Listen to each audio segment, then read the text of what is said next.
genetics maganda. Magaling ang Lokman, matyaga. No?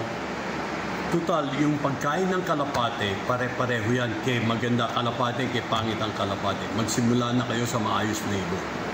Ngayon, kung disease naman, napaka-kontis ng sakit ng ibon. No? Huwag lang ninyong pababayaan at konting tiyaga na may lalabas din ng magandang resulta. Hindi lang ako nagsabi niyan, lahat naman kaming magagaling na fancier. Hindi naman, baka mahaba na ang swerteng binigay sa akin ng Diyos. Nagpapasalamat ako sa Diyos, meron binigay sa akin, konting tiyaga lang. To be a good fancier, sa tingin ko, ito ang kailangan natin. Konting tiyaga, huwag tayong magpa-slave sa mga alaga natin.